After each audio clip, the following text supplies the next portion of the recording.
Imagine walking into your own living room, the place where your family gathers, and hearing laughter that doesn't belong there.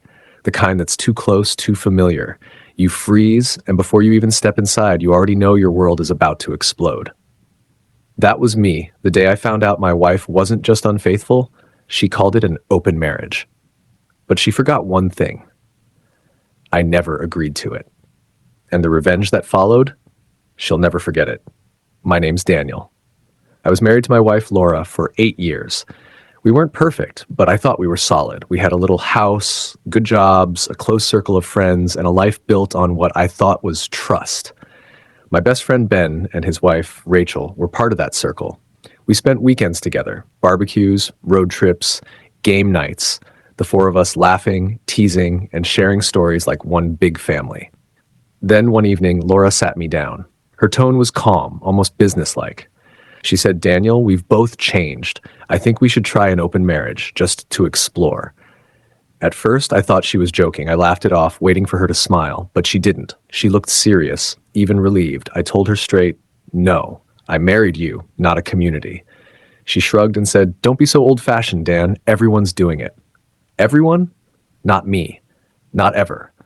A few weeks later, Laura's behavior changed. Late nights at work, secretive texts, and constant giggling with her phone. I didn't want to be that paranoid husband, but my gut told me something was wrong. Then came the Friday night that tore everything apart. She told me she was heading out for a girls' night with Rachel. I said, "Have fun," trying to trust her. But a few hours later, Ben called me, sounding nervous. He said, "Hey man, I thought you and Laura were coming over tonight?" I froze. "What do you mean?" He went silent for a moment before hanging up. Something wasn't right. I grabbed my keys and drove toward Ben's house. His truck wasn't there, but I saw Rachel's car parked in front of a nearby motel. My heart started pounding. I walked closer, and there it was. Laura's car parked right beside it. I didn't go inside. I didn't need to. I just stood there in the cold, realizing that my wife and my best friend and his wife were in there, doing God knows what. My mind went blank. I drove home, sat in the dark, and waited. At 3 a.m., Laura came in smiling, trying to act normal. Her hair was messy, her perfume mixed with something else. I just stared at her. She asked, "Why are you up?" I said, "Because I know." Her smile dropped. She didn't even try to deny it. She just sighed and said, "Daniel, we agreed to explore. Don't make this dramatic." I laughed. Not the funny kind, but the kind that scares even you. "We didn't agree, Laura. You decided." The next morning, I packed a small bag, left the house, and called a lawyer. But before I finalized anything, I wanted her to feel what I felt, that sense of betrayal, that collapse of trust. I planned everything quietly, calmly, like a man signing a business deal. Laura had always been proud of her job. She worked in a marketing firm where reputation was everything. I had access to our shared laptop, and there it was, her private group chat. Photos, messages, jokes between her, Ben, and Rachel about their adventures. They called me the loyal husband.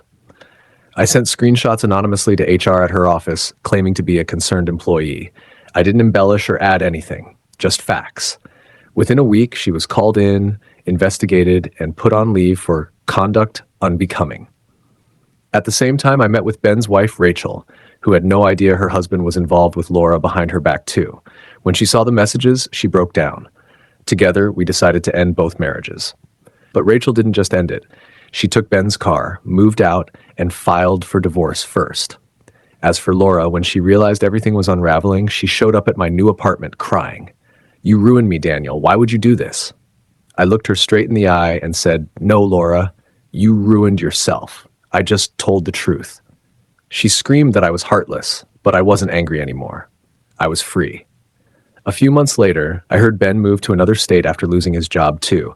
Turns out his boss's wife was in that same group chat. Small world, right? Laura tried to reach out again, saying she wanted to talk. I ignored her. Instead, I focused on rebuilding. My peace, my health, my happiness. Revenge doesn't always need fire or chaos. Sometimes it's calm. It's watching people destroy themselves while you walk away clean. So yes, my wife called it an open marriage, but I call it the day I closed that chapter of my life, forever.